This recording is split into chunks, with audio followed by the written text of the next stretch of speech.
In this video, we will tackle evaluating a nonprofit's financials. In your workbook assignment, you will be reviewing financial analysis in depth. However, let's run through the essentials right now for a baseline assessment. Let's focus on a few key questions we will seek to answer with the publicly available information from the IRS Form 990s located on guidestar.com, as well as the annual reports typically posted on nonprofit websites. First, is the organization financially healthy? Second, how might the organization's financial situation evolve over time? And third, does the nonprofit have a clearly demonstrated need for your funding, or the funding of anybody else for that matter? This process tends to be a mixture of art and science to determine if a nonprofit is financially healthy at this moment. I like to look at its financial situation over time. Has the organization lost money in recent years? Does its cash exceed its debts? For some nonprofits, particularly new ones, there may be a few years where their financial system may appear precarious, as they might be developing their funding base or pursuing revenue-generating models for the first time.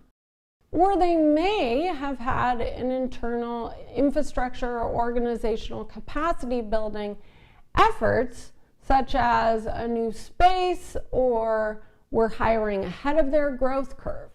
These are all different reasons why we might see unusual budgetary items, but as such, focus on overall trends rather than fixating on specific years. And if you do find a line item or something that brings forth a bit of a red flag, be sure to investigate it. Now, while not a requirement, diversified funding resources can often lead to more stable nonprofit operations. If an organization has a mixture of earned revenue, private philanthropy, and government funding, for example, it's probably going to be less susceptible to annual budgetary fluctuations.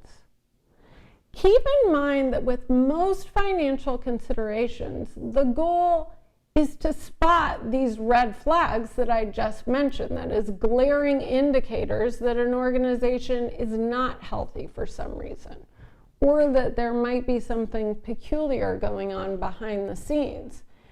Is the organization consistently in the red or the black? If the former, why is this so? Are there any unusual or noteworthy budgetary items that should be explored in more depth? These could be salaries, program costs, rent, travel, accommodations, conference fees, etc. As a philanthropist, there is a balance to be struck between identifying questionable financial information and providing a nonprofit with the latitude to pursue their intended impact without overly harsh funding restrictions on your philanthropic gifts. Theoretically, we want to fund nonprofits that provide the most good per dollar spent. This may lead to situations with less intuitive budget allocations, such as a significant marketing budget, which may bring in even more money in the form of donations, or if a program goal is awareness building or high overhead, the cost of providing the infrastructure to run a program, everything from renting an office or keeping the break room stocked with coffee and snacks, which is often common for grassroots nonprofits, for which the staff spend most of their time implementing a nonprofit's activities on a day-to-day basis. Now look at your nonprofit's financial health moving forward. This information will need to come directly from the nonprofit itself through a strategic plan, their website, shared knowledge from board members, funders, or staff. How are expenses expected to shift over time? Are new sources of revenue being developed? Are there any major cost-cutting opportunities in the pipeline?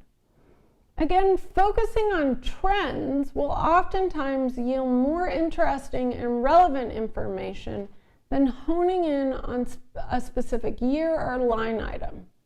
Though ultimately a balance between the details and the macro level information will help to paint the most comprehensive picture of your organization's financial health. Another key consideration, especially as a prospective donor, is a nonprofit's need for funding and their capacity to handle incoming funds. What does the nonprofit need funding for most urgently? Is it capacity building for building infrastructure and systems internally? Is it for general operating? Is it for current programs or for future scaling? Does it receive non-financial support, such as free office space or pro bono legal, accounting, or consulting services? And could you provide it with that type of support instead of financial resources? An informative hypothetical question to pose is, if the nonprofit's funding doubles in the next year, what would its growth priorities be? Oftentimes, nonprofits struggle to raise funding for general operating costs, such as paying for electricity in their office, even when they have a huge rush of program funds. A nonprofit cannot actually expand their service provision without the proper infrastructure in place. And if there is a need that is more removed from the core programs or what funds it can't raise at the moment, ask the nonprofit how it will use your support for specific needs, which will teach you a lot about the inner workings of how nonprofits operate. If you are planning on giving a larger grant, it is appropriate to expect a relatively strong level of detail here. There is a lot of financial data to sift through, and drawing meaningful conclusions from this data is tricky. Focus on data that will paint a picture about the overall health of the organization. Create a list of questions to explore later.